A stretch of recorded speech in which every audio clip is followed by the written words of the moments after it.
I'm just going to call this a gold bull market. Let's call it what it is. It is a bull market, and I'm going to explain to you why I think that's the case. I'm going to jump right in. Welcome to Gold Silver Pros. Searching for the best precious metals deal? Shop with our trusted partner, Arc Silver. Access special deals on silver, gold, and platinum through our website, or call 307-264-9441.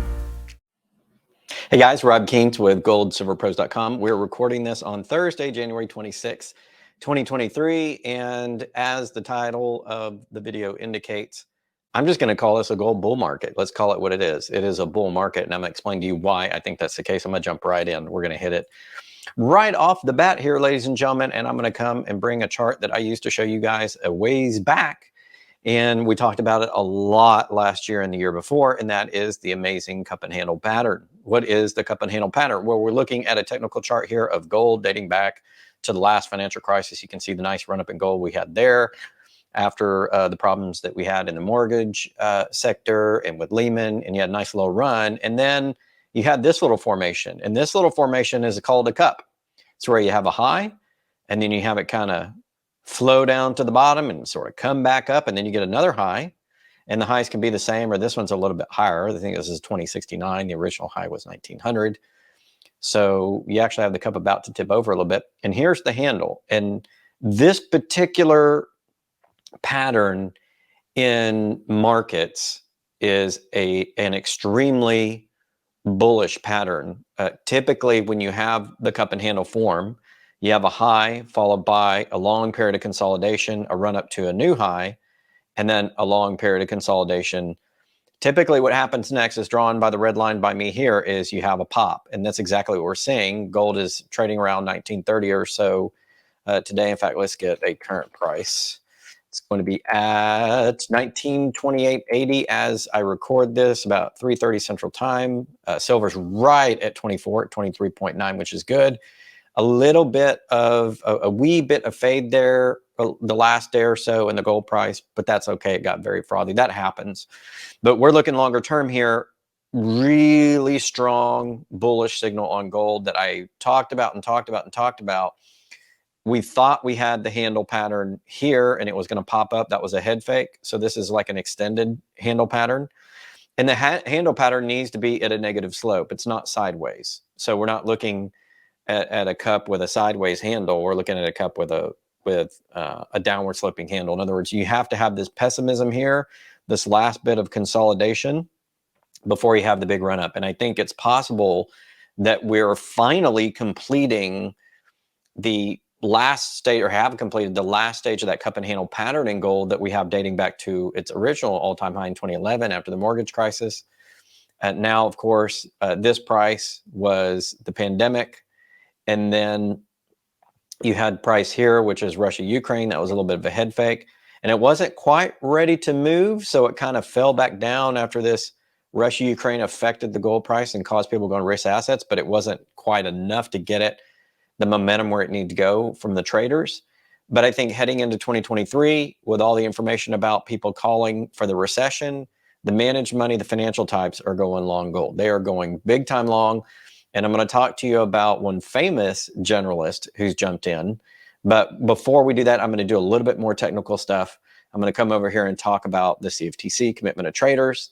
For those of you who are not familiar, this really intimidating looking eye chart, accounting chart or table, if you will, is from the CFTC. You can see there in the navigation bar of my browser, cftc.gov.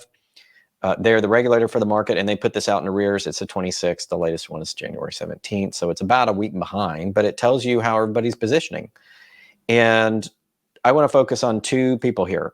There's four groups. Producer merchants, we're not going to talk about. Other reportables, I'll talk about a little bit, but I'm going to focus on swap dealers and managed money. So swap dealers and managed money, who are they? The swap dealers are the bullion banks. There are four, according to the Office of the Comptroller of the Currency and CME Group, which puts out the data, and Nick Laird's site has a nice chart on this. There are 4 and 8 banks that control most of the short position on gold and silver and always have. That's also edified by the Office of the Comptroller of the Currency report. At least they're the 4 big guys that make up swap dealers. There are additional ones in there, but they control the majority of this column of data. And the managed money are more the financial types, the hedge funds, the generalists, essentially, that typically only go long gold and silver if it's going to be in a bull market. But when they do go long, as long as they're going right now, then it tends to generate a bull market. So what are the swap dealers doing now? If you look at what the swap dealers are doing, net, in the week leading up to January 17th, or about the 10 days leading up to January 17th, net, they added about 8,200 short contracts, it looks like.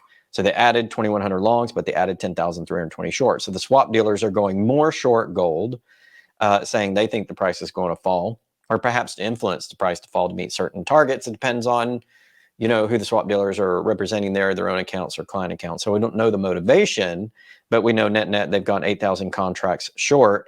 That has increased their short position to 222,476 contracts overall. The long is only at 90,000. That's over a 2-to-1 ratio, about a 2.25 to 1 ratio, I would guesstimate. The managed money, which are the financial types, which I'll show you a big one here in a moment, have gone long more than 2-to-1. So they're more than offsetting the short position of the swap dealers. And the other people that are taking the other side of the trade, because you can see here, producer merchants typically go short because they have to protect their downside risk to the gold. If you're producing, you want to get the highest price you can. So they'll use the market to hedge. This is a legitimate price hedge for people that actually produce it. And the longs or the merchants that actually use it. So Apple, Samsung, those guys may play around in this market to protect against the upside price, because while the producers want it to come out super expensive so they can make money, they want to sell gold at a higher price as they can. The merchants want to get it as cheap a price as they can. So they're worried about the gold price moving against them to the upside. So they'll take long positions when it does, and that offsets the loss that they have buying it, the actual physical metal. They'll cash in these contracts and take that. It's like insurance policy in a way. So anyway, I'm not worried about these guys. I'm worried about these two guys and the other reportables. The wealthy family offices, those wealthy, really wealthy individuals fall into this category, according to the CFTC and the CME group that runs the COMEX. And there are about almost 4-to-1 long. So the financial types and the wealthy individuals are going long. The bullion banks and swap dealers are going short. This category, I don't even worry about, because it's accurate positioning. It's legitimate hedges. So this is legitimate hedging. Most of these three columns is more speculative. And it's the speculative positions that really move the market. And in particular, when we get in a bull market, we want to see the managed money go long. Go long, Roger Staubach throwing the touchdown to Drew Pearson, right? Go long. And when the managed money goes long, we're looking at the Hail Mary and potentially a touchdown here. And that Hail Mary and touchdown is a really good frothy bull market. So that is why, in fact, this has moved up. It is the financial types and the wealthy family offices that are pushing gold up right now.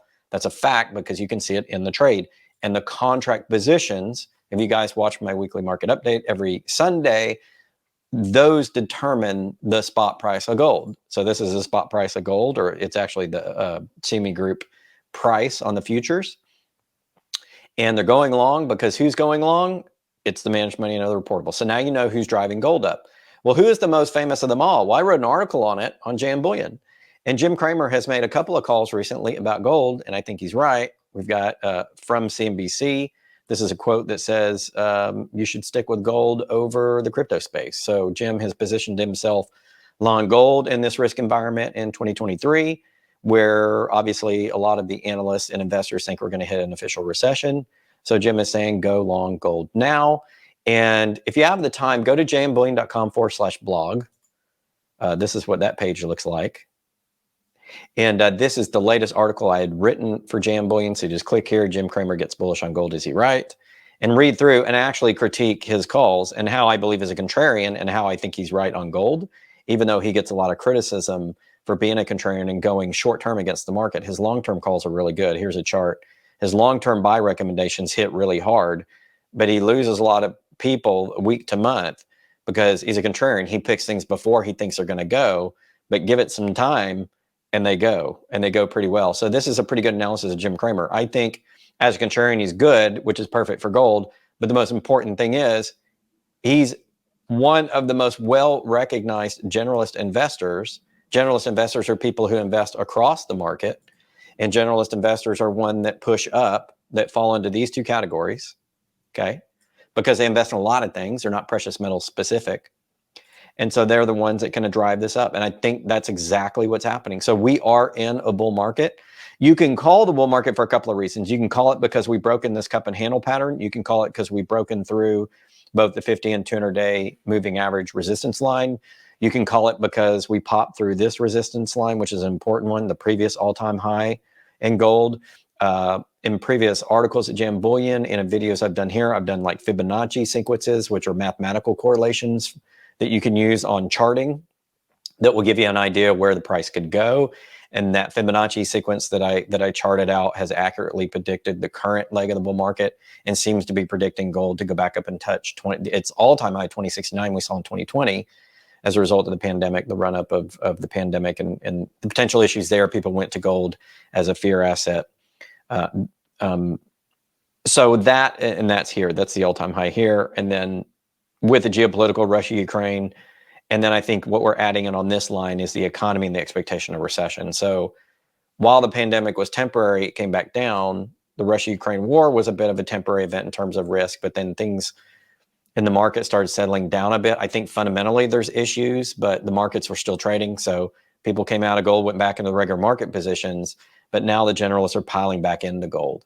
And that's why you're getting this pop. And I'm going to officially call it, because when you got to get a guy like Jim Cramer calling it, and you start to see articles in the mainstream press and stuff, you know that you're probably in that bull market. Now, could it be a head fake like this one was?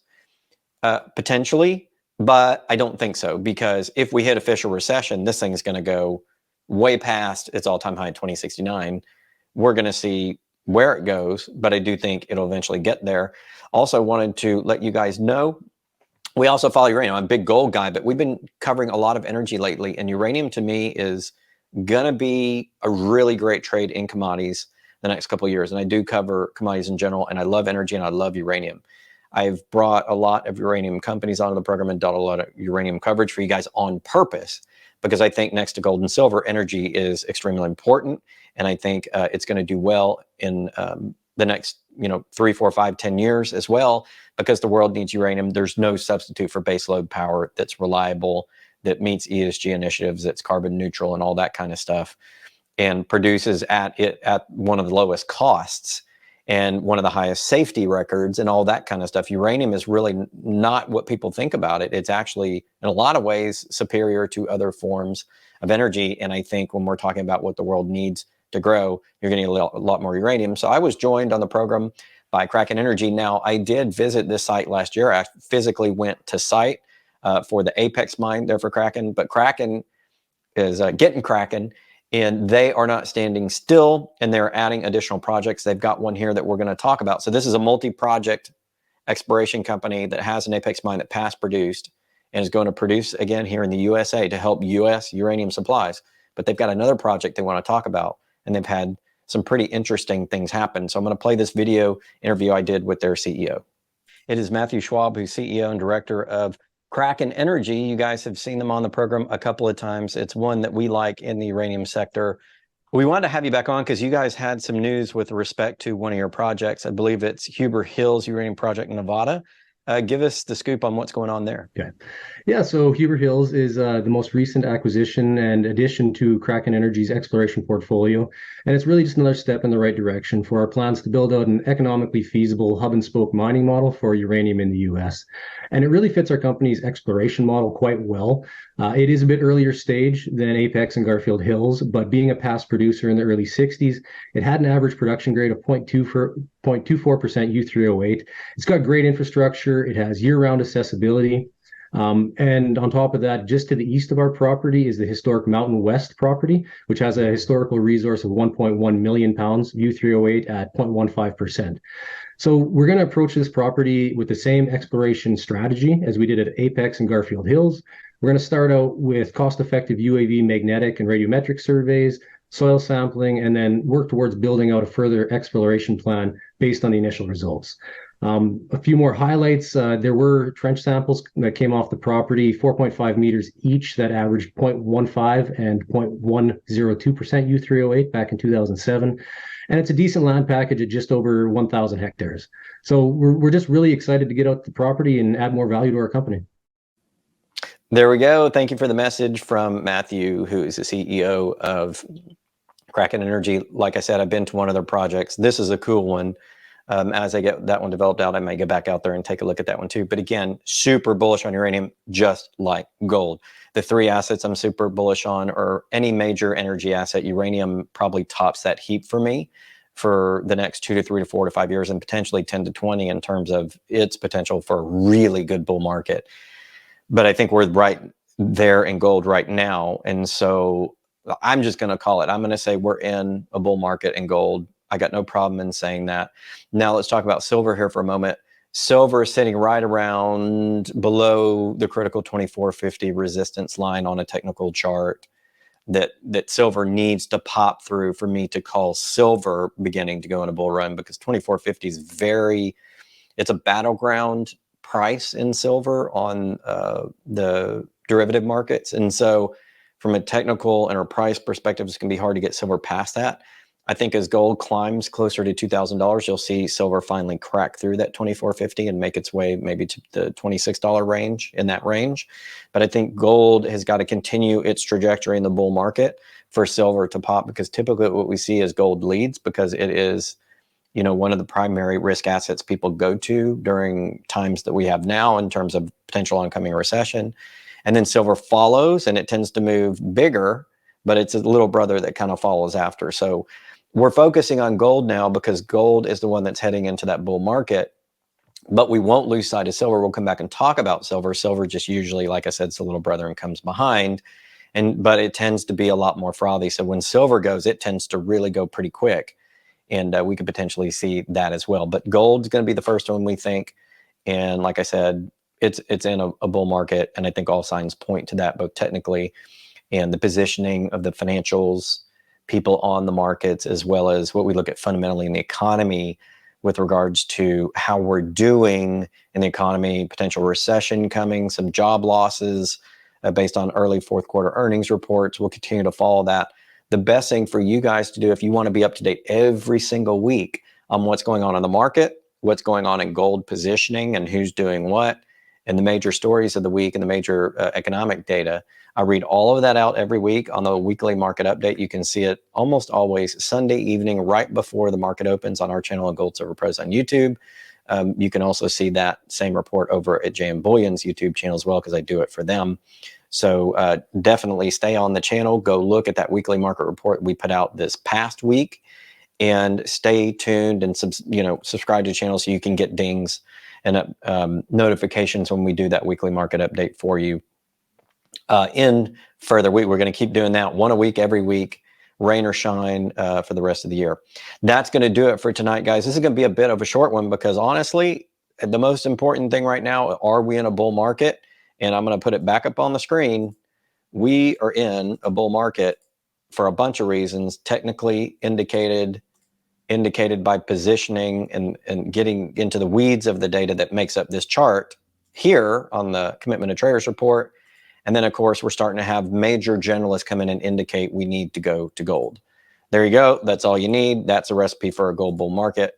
I think we're on it. I think, as they say, we're over the target and about to drop the payload, and we're going to have what everybody's been waiting for in gold for a very long time. And that's basically all I need to say. It's a celebration. So thank you guys for sticking with me on this video and on the channel. And last minute reminder for you guys, I am going to VRIC, the Vancouver Resource Investment Conference in Vancouver, Canada. And I fly out on Saturday. I give a presentation at Sunday in the early afternoon, I think right after lunch, I believe. And then I'll be milling about the rest of the conference, talking to people. I'll be hanging out at the Stock Pulse booth there at VRIC, as well as some of the time, as well as milling about and talking to you guys. If you see me at the conference, walk up, introduce yourself, and time permitting, I'll have a conversation with you. It's my favorite thing to do at the conference, is meet you guys, as well as meeting other industry leaders. So we're going to do that, and I'm sure we'll have something coming back from the conference next week about it and how it went. But hopefully I see a lot of you guys out there. And until next time, this is Rob Kientz with Gold Silver Pros. Hey, thanks for watching. We selected these videos just for you. Check them out. And remember, $4.99 a month keeps the lights on and the channel going. So join our Gold Silver Pro supporter membership. We appreciate your support. Keep stacking.